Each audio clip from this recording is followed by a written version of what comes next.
So let's get going. Okay, we're going to get going with our lecture now.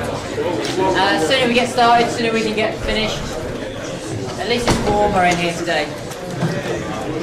Okay, so we're back to AER291 vibrations and dynamics for aerospace engineers. And I know you're not all aerospace engineers, but welcome everyone. Right? So lecture 3 is about damped free vibration. So last time we did a mass on a spring and we did undamped vibrations. Okay. So this lecture we're going to add some additional items to the system and rederive the equations of motion. Okay, and I'll explain why we're doing that as we go along. So just the same as last time, we're going to start with a mass. Okay, a mass m. We're going to define it in the same kind of way that it can move with a degree of freedom x, which varies with time. So x of t, exactly the same as we had last time round. Okay, and just like last time, we have a spring with a spring constant k. Okay, and then this is attached to the ground. But I'm drawing my spring further over to the left. So there's a reason for that. I'll show you in a second. Okay, so we've got mass m, spring with a constant k. Okay, and the space I've left is for, we're going to call it a damper, or a dash pot, okay, sometimes called. Okay, so the damper has a constant c.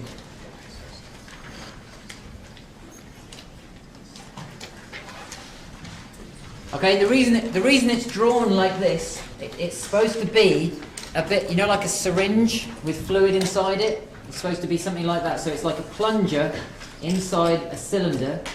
Okay, and usually they have like a little, well, these types of things have a little orifice in the plunger disc to allow the fluid to flow through. Okay, so if you press it, it actually resists the motion. Okay, but if you let go, okay, it doesn't spring back like a spring does. Okay, so there's no restoring force. Okay, you know what it's like if you try and press on a syringe with water in it, right? The water comes out, but as soon as you let go, it doesn't ping back, you know, to its original position. Okay, so it only gives a force when there's a velocity present. Okay, so it's going to be c times x dot. C times the velocity will give us the force. Okay, and it's the same. We're not going to do the static force again.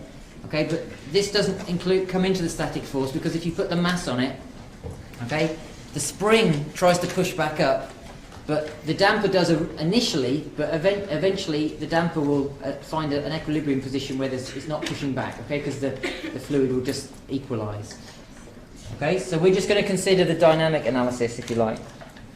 And last time I said that I'd talk through the free body diagram derivation of the equations, because we didn't do that last time. So if we draw a free body diagram for the mass, okay, and we assume that we're going to pull the mass upwards slightly, okay, what happens is that the mass doesn't want to move upwards, so it has an inertial force which is initially kind of resisting us pulling it up, okay, and as it happens the spring force also doesn't want us to pull the mass up, so it also resists. Okay, so we have a spring force resisting, and the damper force does the same. Okay, so we've got spring force which is k times x, damper force is c times x dot. Okay, and inertial force which is initially reluctant to move. So our equations of motion is mx double dot plus cx dot plus kx equals 0. Okay, because we take equilibrium in the vertical direction of forces. They're all in the same direction, they've all got the same sign, and so we could write them in a variety of ways, but there's a convention to writing these equations. And the convention is that we write all of the things with parameters on the left-hand side, so the mass, the damping and the stiffness go on the left-hand side, and the right-hand side you'll see later in the course is say for when we have some external forcing which is shaking something. Okay, so at the moment we don't have anything that's externally shaking this system. Okay, so we leave the right-hand side equal to 0 for now. And that's why it's called free vibration. Okay, so I said in the title that's called free vibration.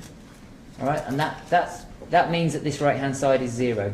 So if you see a problem in a question or an exam and it's got a right-hand side like this with 0, it means it's free vibration, not a forced vibration question, which comes later. Okay, so we're going to do just what we did last lecture. We're going to assume a trial solution, plug it in, do the maths and see what happens. Okay, so that's the way we're going to try and solve this problem. So we assume a trial solution. Exactly the same as we did last time, that x is a constant times the exponential of st. And as you remember from last time, we essentially ended up finding out what s was, didn't we? These kind of roots of some equation. But unlike last time, we've now got an x dot to deal with, okay, haven't we? So last time we didn't have that term. So what we've got to do is differentiate twice again, but if we differentiate once first, we'll get x dot is equal to s c e to the st. And then if we differentiate again, we'll get x double dot is equal to s squared c e to the st. Okay, so that's what we get if we differentiate. So we've got all the things we need now to substitute into the equation of motion.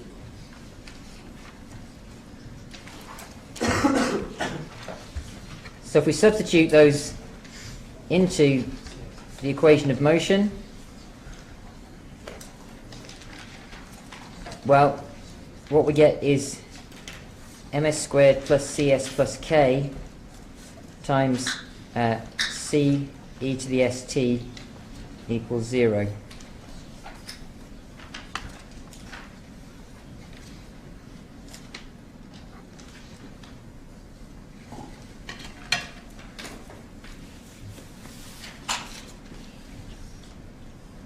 So just like last time, I said that we have some choices to make, and we want to solve the bracket equal to 0. Okay, that's the non-trivial solution, isn't it? So we want to find out what that is, and we call that, so this ms squared plus cs plus k equals 0. So solving that, we would call this the characteristic equation.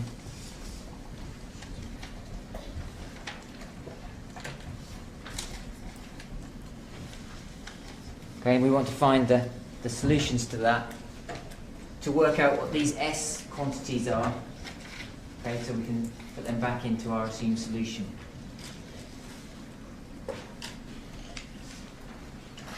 So, just like we did last time, we can use the formula for solving a quadratic, can't we? Because this is a quadratic in S.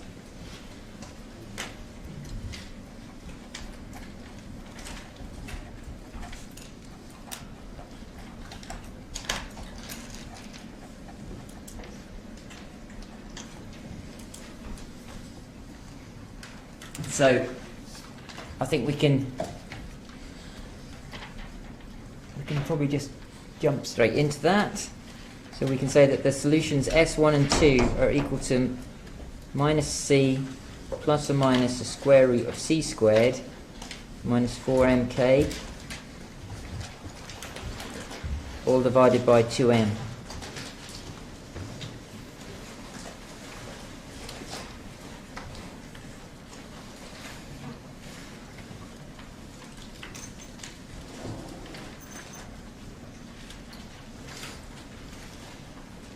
And I'm going to do some rearranging, and it'll become clear why I want to rearrange this in a minute. But I'm going to write it as this.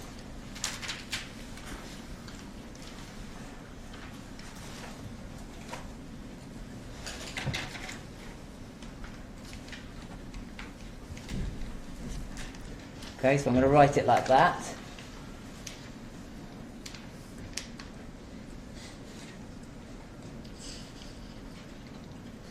So, if you want to see how you could get from one to the other, so this is a kind of an aside. You can write it as equal to minus c over 2m is easy, isn't it? But if you write it as c squared minus 4mk divided by square root of 2m squared. Okay, so if you write that first, and then you split those two terms up in the square root, you can convince yourself that essentially you can get to that. Okay? So this is like a little aside, just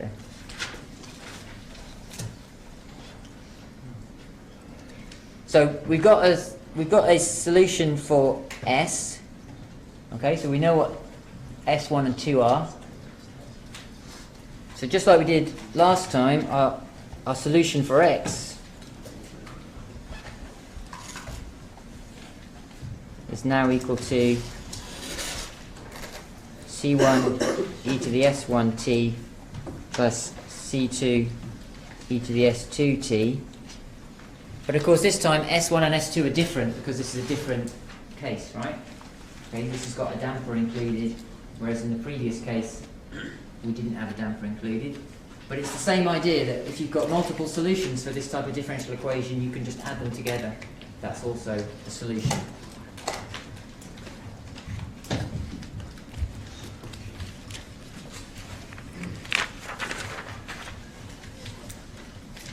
So last time round, our expressions for S were quite a lot simpler, weren't they? Okay, we just had an expression which worked out to be, well, it came out as I omega n squared, didn't it? But now we've got quite a complicated expression for S. And there's kind of a special case, isn't there? Where the square root bracket, the terms inside that are sometimes called the discriminant, aren't they? So if they go to 0, okay, that's like the boundary between complex or real solutions, isn't it? Okay, so we've got a kind of a choice of cases depending on the value of that parameter. And what we normally say is that when this quantity underneath the square root sign, the C2m squared minus k over m, is equal to 0. Okay, so that's the case when the square root goes to 0. We say that's the critical damping case. So we say C is critical damping.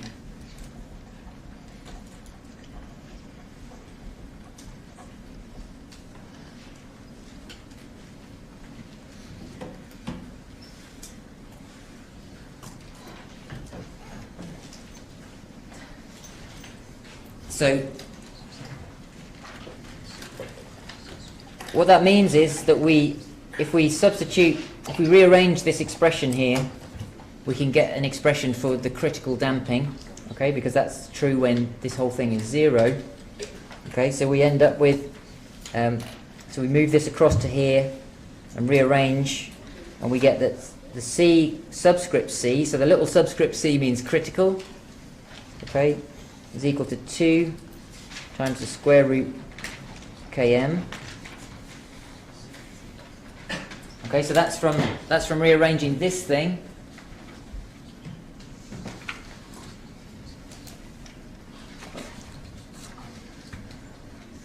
Sorry. So rearranging this thing. Okay, so moving that across to this side, and then taking square root and rearranging algebraically, we can get that the C value to make that 0, the C critical. Okay, so notice this has now got a C, little c in it. C critical is equal to this.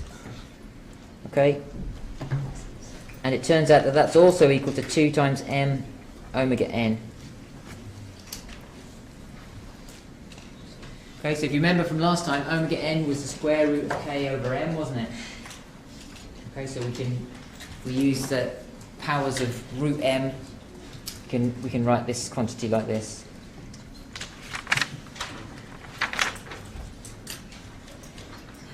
So what's useful to know is how close is your C value to the critical damping value. Okay, so this is a quantity that engineers want to know, and to define that they create this thing called the damping ratio,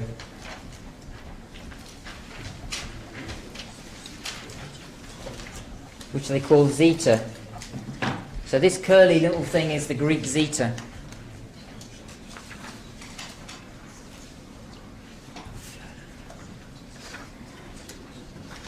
And what they define it as is that it's the damping that you've got in your system, C, divided by the critical damping. Okay, so it means if this ratio is less than 1, then your C value is less than the critical damping. If it's equal to 1, then you're exactly at critical damping. If it's greater than 1, obviously you're above critical damping. Okay, but the other thing we can do, now we've defined this C critical, we can use it to simplify our expression for the roots. Okay, so to simplify,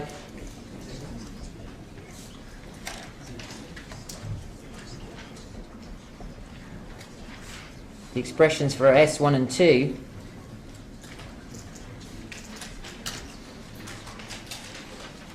we can notice that C divided by 2m can be written like this. It's C over C critical times C critical over 2m. Okay, so I can write this in this way, can't I? And of course, this first thing, C over C critical, is zeta. So that's equal to zeta. And then I know that C critical is 2m omega m. So I get this over 2m.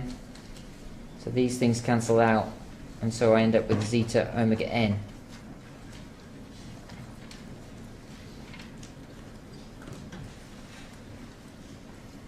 So of course, the reason I've chosen this C over 2m is it turns up in the expressions for S1 and S2.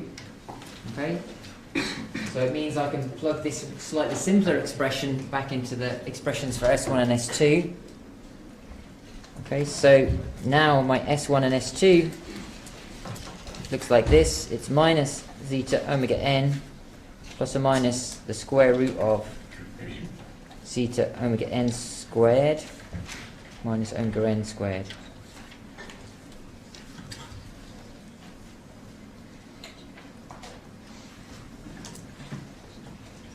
So if you remember from last time, k over m, or the square root of k over m is omega n, isn't it? So omega n squared is k over m.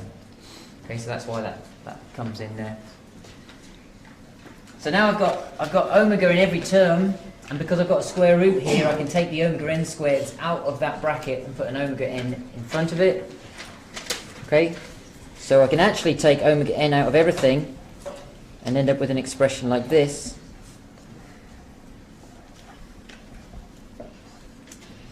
For S1 and S2. Okay, so these are the two roots of the damped free vibration equation.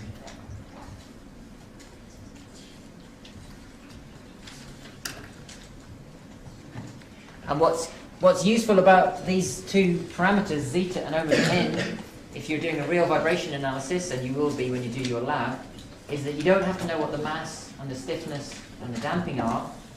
Okay, what you can do is you can identify these parameters from an experiment without necessarily knowing in advance what those parameters are. Okay, because the omega n is a frequency and the zeta is related to how high the resonant peak is in the experimental data. Okay, and you're gonna work on that during your laboratory. So now we have this, we can define the damping cases that we have.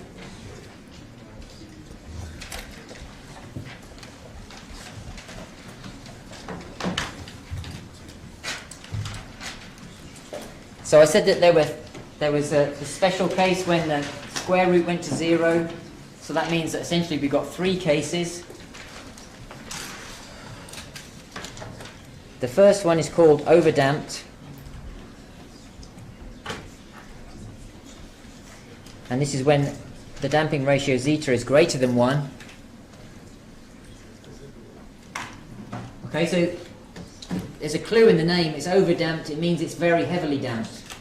Okay, and in fact, it's so heavily damped that there's no oscillations. Okay.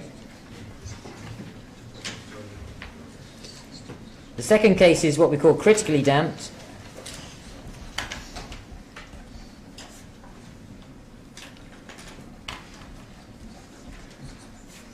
And that's zeta equal to 1. Okay, so that's the case when the square root bracket goes to 0. Okay, and again, there's no oscillations. So in both of these cases,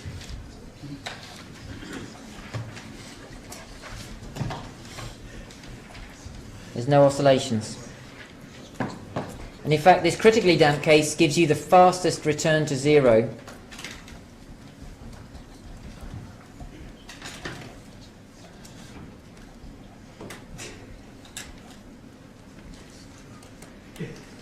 And so, what does that mean? Well, the interesting thing about critically damped is if you're a control engineer, this is where you want to tune your control system to be. Okay, because if you ask a system like this mass spring damper, if you ask it to move from one position to the next, okay, so you give it a step function like this, okay, you say the mass is here, okay, and you want it to move up to here, then if it's critically damped, what it does is it moves up like this and perfectly onto that position you've asked it to with no oscillations but in the fastest time, okay, because it's like optimally tuned to do that. Okay, if it's over damped, or in a minute with the other case, it'll do something slightly different. Okay. So from a control point of view, if you're adding an external control, you want your system to be as close to critically damped as you possibly can, most of the time. The final case is what we call underdamped. And in this case, zeta is less than 1. Okay?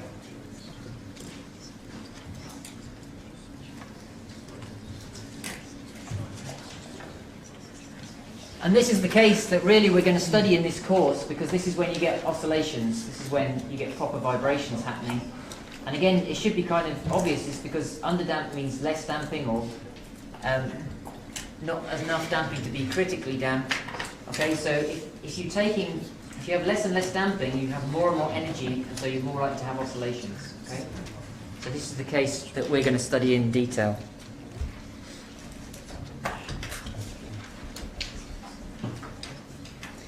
And I'll put here plus exponential decay.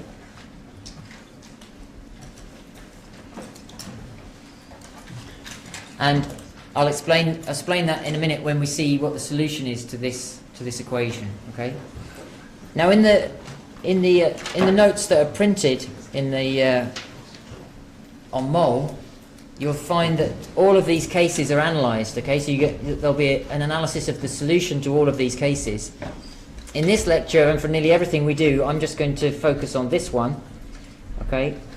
I think there's, in the tutorial sheets, when we start on those, I think you'll find there's at least one question which asks you to analyse a problem that's overdamped or critically damped. Okay, so you might have to look up in the lecture notes how you've solved that. Okay, because I'm not going to derive it here.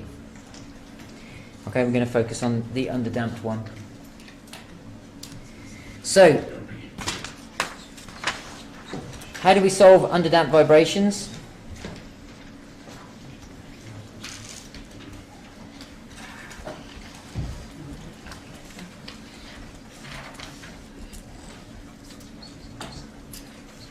Well, as we've said, zeta is less than 1. Okay, so the roots are complex.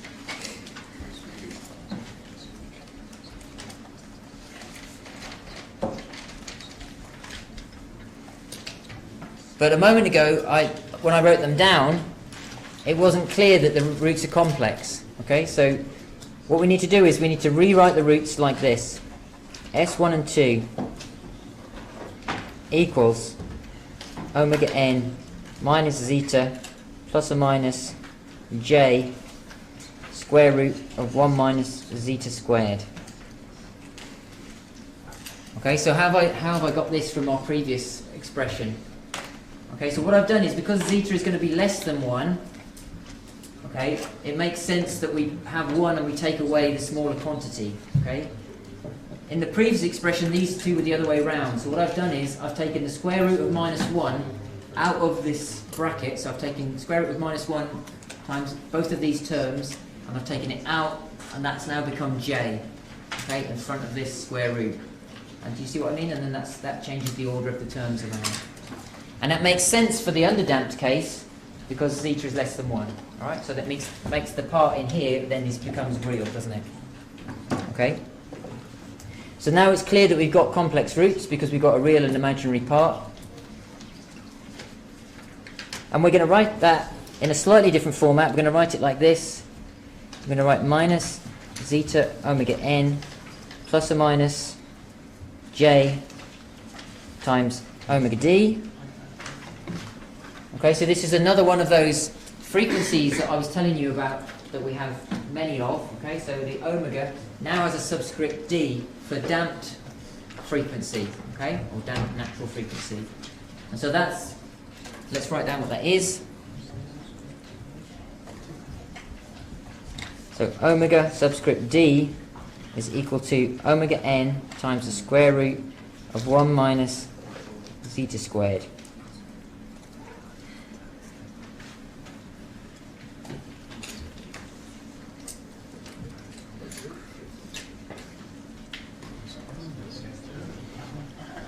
Okay, so you can see that what's going to happen is that damped natural frequency is very close, because normally zeta is small. Okay, so we're taking a small quantity away from 1, take the square root, so we'll get something which is close to 1. And so the damped natural frequency is less than the natural frequency, but usually quite close to it. Okay? So now we have the S values in their complex form. We put them into the solution. So we sub the S values into the solution. So what does that look like? So now we have a solution for our displacement x is equal to a constant and then e to the minus zeta omega n plus j omega d times t, and then the same thing again for our second term but with c2, and then we've got minus zeta omega n minus j omega d times t. Okay, let's just move that up so you can see.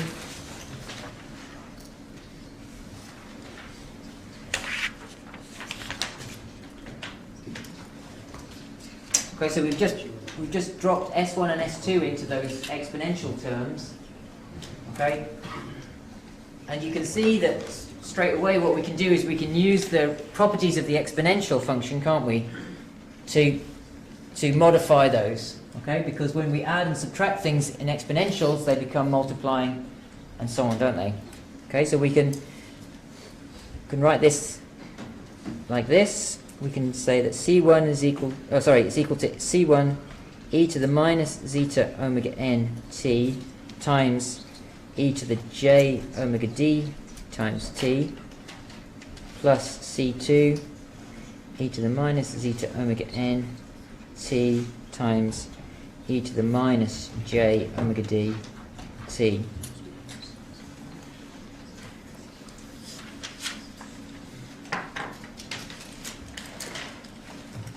Of course, we've now got a common term for both, so we've got an exponential term which is the same for both, so I'm going to take that out.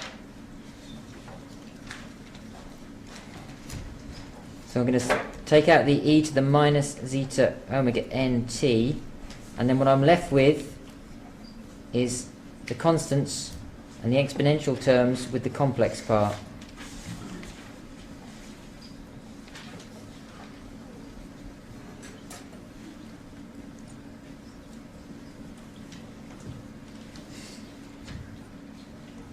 So what you should notice is that this what we have in the bracket now is almost exactly what we had for the last solution, last lecture, isn't it? Except we just got a different frequency. Last time for the mass and spring on its own, we had this exact expression in the bracket with omega n. Now we have it for omega d, and we're multiplying it by this extra exponential term. Okay? And you can see already what's going to happen is that this bit in here, we know this gives us sine waves, don't we, because we did it last time. And this gives us an exponential which is decreasing, and so it's a sine wave times an exponential decay. And if you think about it, if you set something going, set something oscillating, and there's damping, so it's taking energy away, that's exactly what happens. It oscillates, but the oscillations are just going to diminish away, aren't they? Okay, so that's what this solution is leading to. So just like last time, we can put the bracket, we can rewrite the bracket to tidy it up. So this bit outside has to stay the same. And inside we're going to write it as A cos omega d t plus B sine omega d t. And that's using the undamped analysis.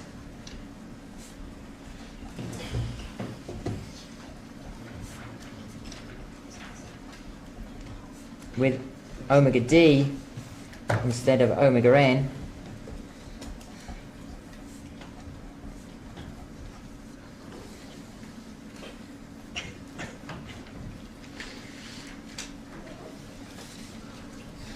You've got to watch out for this. I'm talking about undamped and underdamped as well, aren't I? Okay, so they're two different things.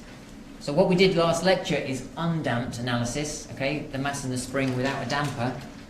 What I'm doing now is the derivation for underdamped vibrations when zeta is less than 1. Okay, so just be careful of that. But basically this bracket is what we did last time, but with a different frequency.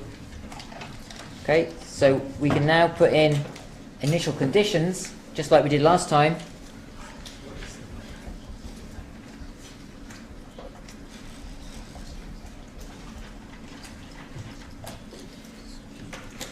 But first, what we have to do, if you remember what we did last time, is we took initial conditions when time t equals 0, didn't we? And we did it for displacement and velocity. Okay? At the moment we've got the displacement, okay, because this is x of t, isn't it? So our displacement. To get the velocity I need to differentiate with respect to time, don't I? Just like we did last time, except now, because I've got this exponential term at the front, it's a little bit more difficult, isn't it? Because now I've got a product. And last time I just had sine and cos, and they're easy to differentiate, aren't they? Okay, so we're going to differentiate that expression, but it's going to be a little bit more messy. So first, let's differentiate x of t. So we'll get x dot of t is equal to e to the minus zeta omega n. Okay, so I'm going to take, first I'm going to take this times the derivative of the bracket. Okay, so I'm going to take the derivative of what's inside the bracket, and what I'll get is minus omega d a sine omega d times t, and then I'll have omega d b cos omega dt is the second part. Okay, so that's the product rule for differentiation. So I'm taking this term times the derivative of this other term, okay, and then I have to add on the other way round.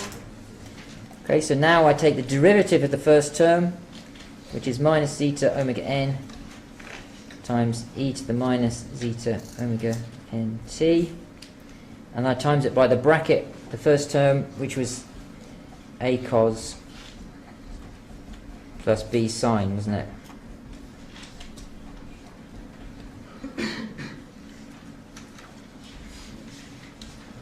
So it's the same process, it's just because we've got an extra component, it's a little bit more messy.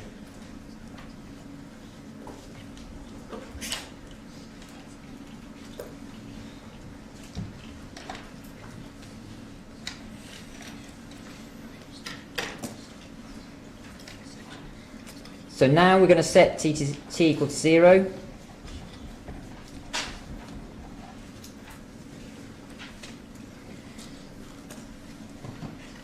So let's see what happens. So if we've got the x expression and we've set t equal to 0, well, the first part of the x expression is an exponential function, isn't it? So it's e to the something times t, so that becomes e to the 0, which is 1.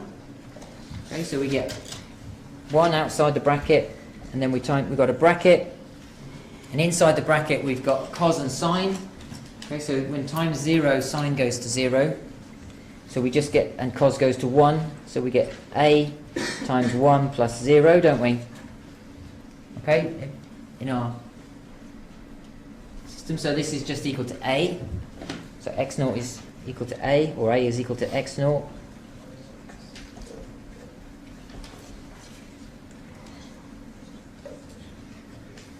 So now we're going to do the velocity. So a little bit more to do there. So x dot, we substitute in time t equals 0.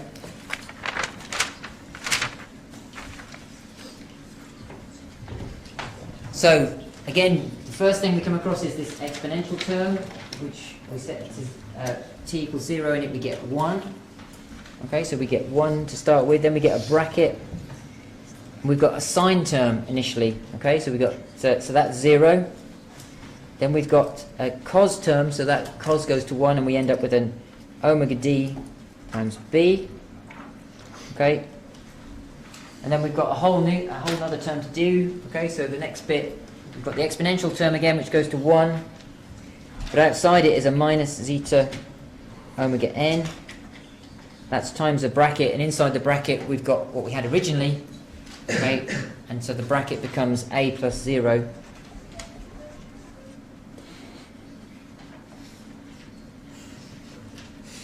Okay, and we know that a is x0 as well, don't we? Okay, so in the next step we can substitute from above to get rid of that. And so the only thing we don't know is what this b constant is, so we're going to rearrange to find out what that is.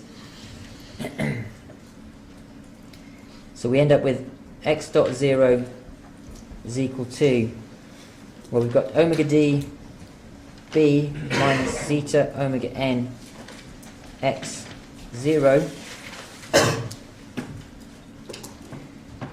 So b is equal to x dot 0 plus zeta omega n x 0 all over omega d. Okay, and I've introduced just a slight modification to the notation. Okay, so x and x dot with a subscript 0 is just a slightly shorthand version of writing, instead of writing the brackets and the 0, it means at 0. Okay, so this notation here is just a slightly shorthand version of the previous one.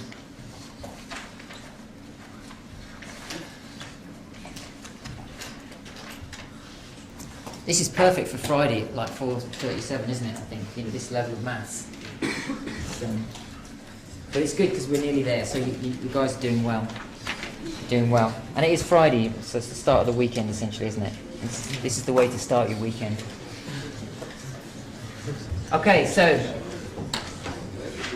we found out what A and B are. So I can now write down the full solution.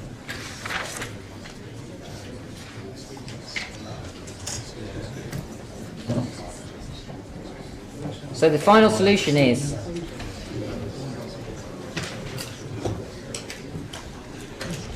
so what I'm going to do now is I'm going to take the A's and the B's and the S's and put them all into the solution, okay?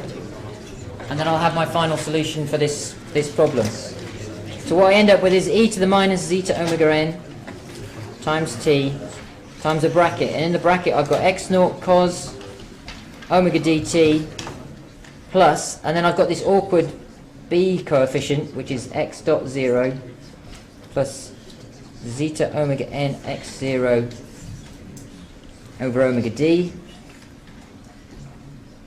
and that's times by sine omega d times t.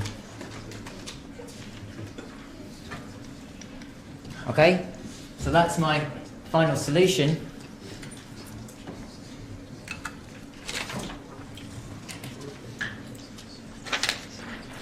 And what people quite often ask, you know, when we get to this point in the derivation is, please tell me that this expression is on the exam sheet at the end, you know, where the useful formulas are, and the answer is yes, it is on the exam sheet, right? So, at the end of the exam sheet, you'll get like this sort of list of, not long lists, but there's some formulas on it, okay, and this is one of them, okay? So it's, I'm sure now you've seen it, you'll all be able to derive it quite easily. So what does it look like? Yeah. Are we going to be assessed on whether we get to do the derivation or not? What you'll find, you'll understand a bit more about what you're assessed on in terms of this, you know, when you see the tutorial sheets. Quite commonly, you'd be asked to solve a free vibration problem, right, for which this is the equation, and you'd have to recognise things like what the initial conditions are, substitute them in, and then simplify the equation, use it, manipulate it and use the expression. If you look back through the past papers, I can't remember any that have asked you to derive this from scratch. So it's more like using it and then applying it to problems. Okay? Okay, so let's look at what this looks like. Okay, so I want to draw this solution. So what it looks like is this.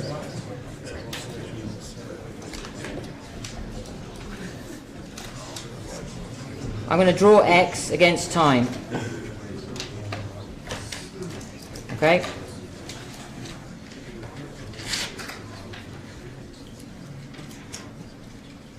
So,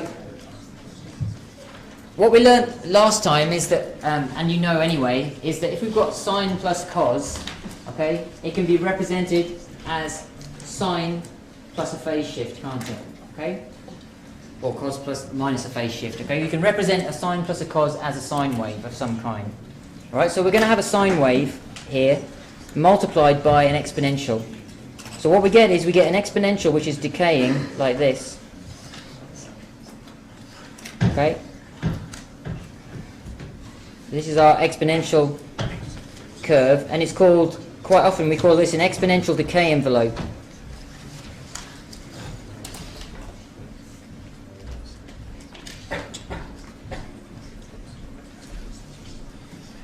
Okay, so eventually this will go down to 0. Okay, and then within that we've got oscillations happening which are sinusoidal. Okay, so the point at which the oscillations start on this left-hand axis will depend on the initial conditions, and so I'm just going to choose something arbitrary for now. Okay, but actually that will be a key point which decides where that starts. But let's assume it starts here for now, and then goes up like this. Okay, and then we have sinusoidal oscillations essentially doing something like this.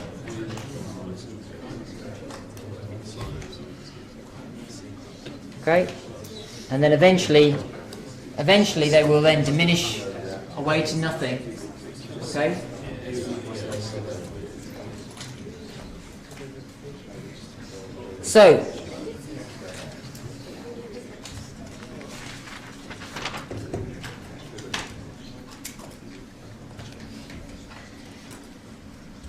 So we've solved last time undamped, okay, with no damper, just a mass and a spring. This time we solved it with a damper there. We found there were 3 cases, didn't we, which are overdamped, critically, and underdamped. Underdamped is the case that's most relevant to us because it's about vibrations, and we've solved that one and come up with a solution.